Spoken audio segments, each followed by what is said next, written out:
Awesome. Okay, so if everybody, as you guys come in, just please stay muted. My name is Kristen Reyes. This is my husband, Eric, and we are super excited to start our Saturday morning with all of you. Today, we are not the ones leading you. Just a kind of quick story on Stacy, who is going to be sharing with us. Stacy and I have been friends for about 14 years. Back in the day, our girls used to play softball together. And it's really cool because she is one of my dearest and closest friends. And they, kind of say like health should never be done alone. I do believe that to be true. And I'm so grateful that her and I got to do this together. Because her and I used to be the chubby moms in our jeans in the blazing sun in California, probably in long sleeves, but just melting. And it feels good that her and I have been able to do this together, and we are living our best life and we feel incredible. And I'm sure, like me, she probably wishes we can go hit that softball one more time in our new bodies. Stacy has lost 95 pounds to date, and she's doing incredible. So Stacy, my friend, go ahead and share with us and bless us this Saturday. All right. Good morning, everyone. Thank you for that introduction, Kristen. She is absolutely right. We were those moms, and it was awful. And I wish we could have done this a lot sooner because we were miserable. We were miserable sitting on the sidelines when it was 122 degrees in Arizona and Nevada. And now living in Southern California, it is 118 degrees here on a daily basis. And I don't notice the heat the way I used to. And a lot of it is because I have shed 95 pounds. I practice daily. It is something that I still have to work on every day, as most of you probably do as well, because I have picked up these habits from a child, and I am 46 now. So I learned all of those habits over the course of, 43 years before I became a client first. And it's hard to break a lot of those cycles, those habits. And, what we're going to discuss today is actually getting better habits. We're starting to rid our homes of the negative things that are taking away from the positive joy that we have. And a lot of that does start with our pantry. So for those of you that are new, if you could put a 1 in the chat, if this is maybe your first day on book club or your first month on book club, I'd love to see where we're at. So if you're in the first month, put a 1 in the chat. If you've been here more than a month, put a 2 in the chat.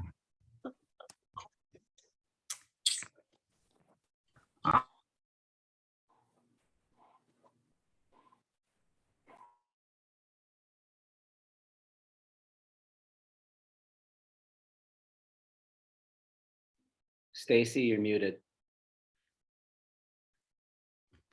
Wow, I don't know how that happened. Sorry. All right, so I see Rose is a 1, Lisa's a 1. So welcome. I hope that you guys can get some value out of what we're going over today. So in order to, let me minimize my chat here. In order to have a safe place to build on these habits, we've got to create a new environment. And the way we do that is by taking away the things that don't serve us. And for me, when I started, it was the pantry, the refrigerator, taking the things away that did not serve me. I was a junk food junkie. I craved the sugar, the sweets, and energy drinks, coffee from Starbucks that was, 1,100 calories for one drink. And I couldn't realize why. Now I do, but I didn't realize what effects it had on me and why I was always so tired. And looking at 2.2 in the Habits of Health book, which I'm going to be referencing starting on page 178. Sorry, I missed that. or in your life book, element 7, 168. But I really had to dive into this element to help me get a fresh start. And for me, that meant throwing away the cookies and the chips and the energy drinks, taking out all of the carbs that I ate, the pastas, the rice, and bringing in things that I didn't like. And for me, it was a lot of the vegetables. I ate corn. That was my vegetable, and lettuce. And now I can say that I have tried so many new things that I never would have done 3 years ago. So by doing the things that serve my health goals, it has made me more successful. So I encourage you, if you are new and you have not done that, to feel empowered by taking a trash can and emptying out all of those things that are haunting you and throw them away.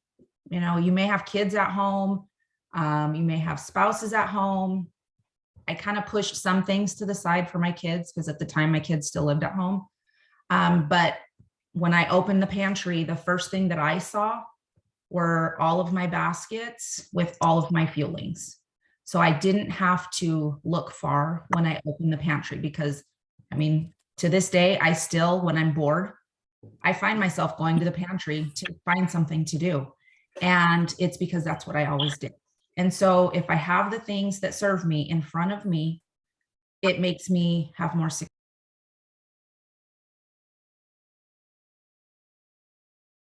Okay, I don't know who keeps muting, but it keeps muting me. Oh, so weird. If you haven't done that, I encourage you to start today. I'd love to know if you have taken a look at the BMI chart, because on page 179, it does give us our BMI at a healthy weight. So if you are not familiar with the BMI chart and where you stand today, work with your coach so that way they can help you walk through that. Because if we don't know, we don't grow. And if we think that we're in a healthy state and we really aren't, we've got to have some goals to get there. So I know for me, when I started, I didn't even know where I was at on a BMI chart, honestly, until I went to the doctor and he says, well, you're obese. Okay. That is hard to hear. It is hard to hear when you have somebody else telling you that you're obese and that you need medication and you need to lose weight. I tried a lot of things and nothing worked. I mean, I've done keto, I've done Whole30, I've done intermittent fasting. Nothing worked at all. This is the only thing that I've done that has been a success for me. And it is because of the structure. With the Habits of Health, we have a structure of eating 6 times a day. We eat every 3 hours. We are eating nutritious food that is already calculated for us. So we're not having to count macros or anything like that. So for those of us that are not maybe so into the nutrition and the fitness aspect of it, counting macros is hard. It's hard for people to understand. So for me, this was easy. So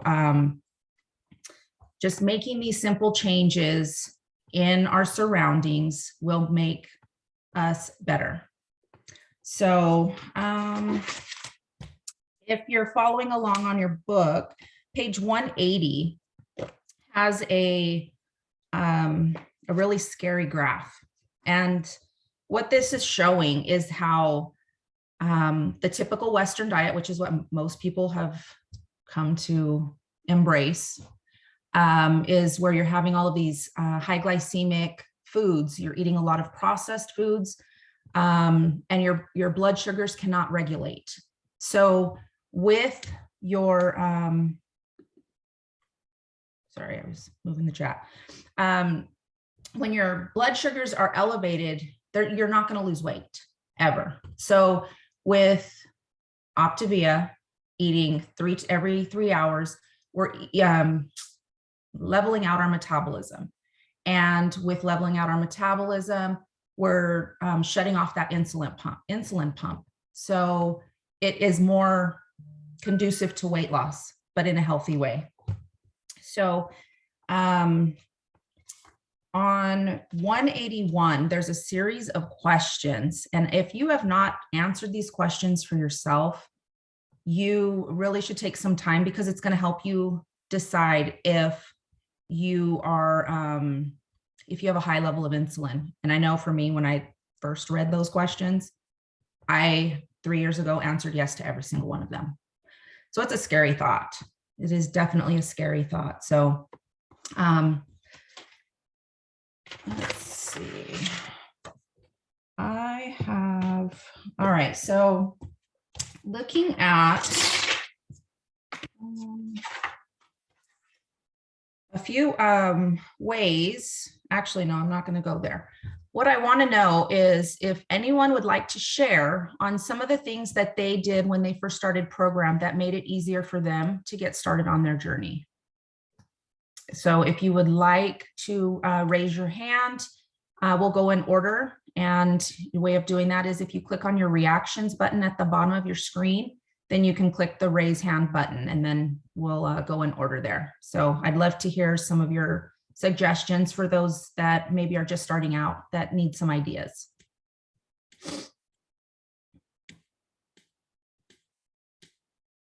It looks like Sheila. Go ahead, Sheila, take yourself off mute. Hi, good morning. Good morning.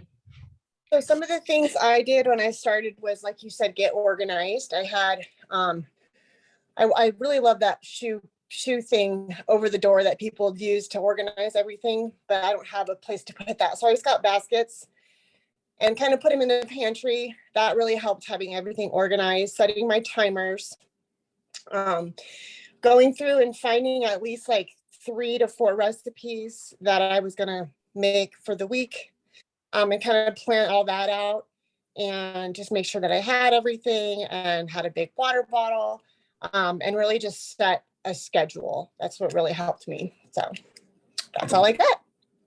Thank you. Those are some really great tips. Definitely the timer. I know I get busy at work, and the timer it saves me every time because I'm always on the go. So I appreciate you bringing that up because I totally forgot about that one. Julie. Yeah, so organizing for sure, but we have kids and they eat all kinds of food, not junk like, but they eat more different foods than we eat sometimes. So we put all of our fuelings at eye level when we walk into our pantry.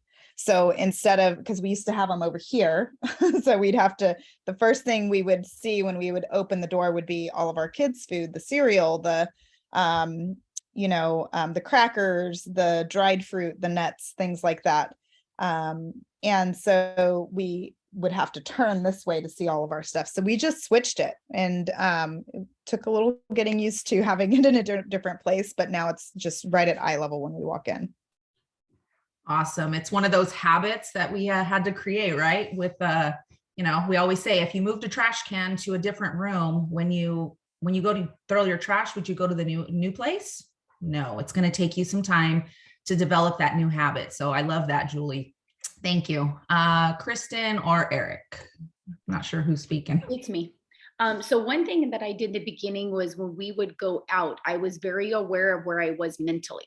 What I mean by that is one of my kryptonites, everybody loves Red Robin bottomless French fries. Like, you go in there freaking hungry and you just don't even look at the menu. You tell them to bring those bottomless fries to the table. At least that's what I used to do. And there are times, even now in optimization, even though I have all my weight off, if I know I'm not having a good day mentally, everybody knows we're not going to Red Robin. Because if I'm not feeling good in that space mentally, I don't want the fries to choose me because I'm ready to eat my paw off. I do have a lot more self-control because I've been practicing for a while, but I always want to be the one in control of where I go. And I'm more mindful of the places I put myself. So that way I can kind of stick to my goals, because I like the way I feel. I like the way I look, and it just feels good to basically have a really good handle on that. That's a great reference on, especially the restaurants, because I know that a lot of people do struggle with going to restaurants. And one of the things that I've learned is trying to, when I do order, if it's a large portion that I really can't, I know I'm not going to eat, is asking for a box when I get my food and splitting it up right then and there, boxing that half and putting it aside. So that way I am in control of how much I'm eating. Because growing up, we were always told to finish our plate. So this is my way of finishing my plate, but in my own, with my own rules. So take that with you and just say, you know what, can I get a plate, a box to go, and split it and move it to the side. So that way you are protecting the goals that you have for yourself. So I love that. Monica. Sorry, I wasn't ready for the unmute. So a couple things for my fuelings, what works really well for me, I'm an educator. And so I have set a habit, a routine. Every Sunday I sit down with my boxes and I divide my fuelings up by the day. So I have a box for each day of the week, and in go the 5 fuelings for that day. And then each morning I just grab that box and go, because 4 of my 5 fuelings happen at work during the workday. So they are there with me and ready to go. I also keep a box of the barbecue crunchers in the cabinet at work, just in case I'm not feeling something that's in my daily box, because those are my favorite. So I have that backup on hand so that I know I'll grab that instead of, I don't know, something left over from the kids, right, at school. And then the other thing, and I shared this in Nourished, and I'm so excited to see Patrick on here. My very first, I'm just coming up on 10 weeks in. So my very first book club, Patrick was hosting, and he dropped the bomb on me of JOMO. And so that was the first thing. It was my big aha. And I carry that with me all day, every day. And so you guys, yesterday was my 52nd birthday. And I am not kidding you, the first birthday in my entire life that was not food centric. For the first celebratory anything in my entire life that was not food centric. So it wasn't about the indulgent dinner we were going to go out for. It wasn't about the cake and ice cream. We didn't do either of those things. Instead, and I really struggled with it throughout the day. I'm like, how is this going to look tonight? I stressed about it. And I got home and my husband said, I have somewhere I need to take you. Well, first of all, he walked in the door with a rotisserie chicken and presented it like he would a birthday cake. And he said, this is instead of your birthday cake today, my love.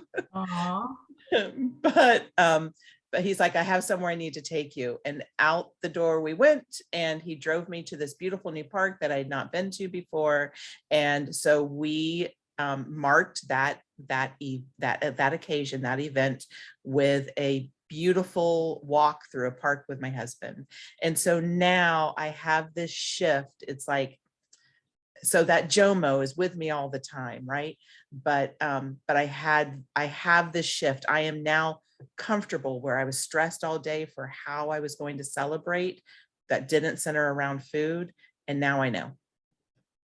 Wow, that's awesome. First off, happy birthday. But I think the bigger thing is for your birthday, that congratulations, because that is huge to be able to make that shift. So kudos to you for doing that, Monica. I love that. All right, we've got Connie Kristen, and then Marilyn, and then we'll probably be wrapping up shortly. So go ahead and take yourself off of mute. Connie, you're up. Good morning, everyone. So for me, it's gonna be real short and sweet. The organization, that was so crucial. Now I'm 16 weeks into the program, and my adamancy of this whole program was to come off of hypertension medication, which I did. But that organization was so wonderful. And even when I was really new into it, someone invited me out to a dinner, and I took my lean and green with me, and I sat there, and they was in an all-you-can-eat place, and everybody was getting food smelling good. I sat right there, ate my lean and green, and was happy. But organization is the key. Wow, that's amazing for you to be able to take that with you. I don't know a lot of people that could do that. So I definitely, I love that. So thank you for, that's a great encouragement for others to do as well, because it's definitely something that we can all do. So, Kristen. Good morning. So I am not one that likes to cook. So I eat out a lot, and I didn't want that to be my struggle point. So how I set myself up for success at a restaurant is that I would take the scale with me, and I would sit there and I would weigh it out ask them for an extra plate and weigh everything right there at the table. And that usually gave my friends a little bit of pause, and they were like, "What are you doing?" I'm like, "I'm helping myself. That's what I'm doing."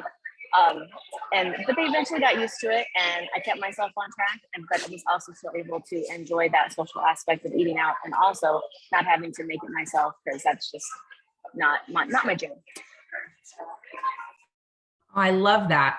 We definitely don't want to take ourselves out of the social game, because I mean, I know I like to enjoy being social with my friends, but at the beginning I did not have the strength to do so. So it took me a couple weeks before I was able to give myself the grace to go. So I'm glad to see that you're still able to do that. So thank you. And Marilyn. Hello, everyone. I'm Marilyn Dupree, and today is my 6th day on Octavia. I'm very excited. First time on the community this morning. I want to agree with Connie and Monica about organizing. Organizing for me is my second nature, because I was a organizer, union organizer. So I knew I had to get organized. I love the organizing of the little getting organized with the shoe things behind the door to put my fuelings in. That helped me to get organized right there. And also my refrigerator, I had to go and reorganize it, throw some things away. My pantry, had to organize it, and also my reading area. One of the things I also did was my bedtime wind down time. I have it set, all of my fuelings are set on my watch, but my bedtime wind down, because I get so busy until I forget it's time to go to bed. So getting the rest we need is very important. So I have a wind down time, and then I have a time that I need to be in the bed, and also to be able to get up the next morning and go for a walk. So that's how I started the program, and I'm enjoying it. Love that. Yes, you did hit on something that I hadn't even got to yet, was that bedtime routine. I know I am horrible at that. That is something that I work on daily. And we need to be getting that 7 to 8 hours of sleep. And if that means going into the bedroom an hour earlier to start winding down and reading instead of being on our cell phones and using the electronic devices, the TVs, those things that are going to stimulate your brain, we want to make sure we're, turning that off so we can get that sleep. And that, like I said, that's something that I work on daily, because I'm only a 5 or 6 hour sleeper and it's rough. So thank you for reminding me about that, and encouraging all of you to get and set a bedtime routine. So that way you're able to get up with that energy in the morning. So I know that we're getting close to time. So what I would like to do, if you have not done this yet, is in your life book on page 179, there's a couple of questions for you to reflect on this element. And I'd love to challenge you to read over that and share it with your coaches on your check-in this week. So that way they can help you work through some of those things that you struggle with in this element. Maybe you don't have any struggles, but if you do, I encourage you to write them down and share them on your check-in call this week. But I definitely loved sharing the community with you this morning. I love all the shares. It helps all of us grow. And this is our time every Saturday, of rocking our schedule that we need to make sure that we have. So thank you guys for allowing me to share with you. And I'm going to go ahead and turn it over to Kristen and Eric. Thank you, my friend. Stacy's right. She's still practicing sleep 3 years in. One thing I want to encourage you guys is I can't say how grateful I am for these Saturday morning calls every single week. Meeting makers make it. And, you know, whether it's your first time or your 100th time, or at least it feels like my 100th, like health is just not supposed to be done alone. So I encourage you guys, my challenge this week is pay attention to who you're around. Maybe this weekend, maybe during the week, a coworker, a family member that might need health, grab them and bring them with you. I cannot express to you enough how awesome it is that I get to do this with one of my very best friends. So find somebody, share the gift, you know, introduce them to your coach. And like I said, really unpack everything that you're learning with your coach this week. So have a great Saturday, everyone. And we will see you next week.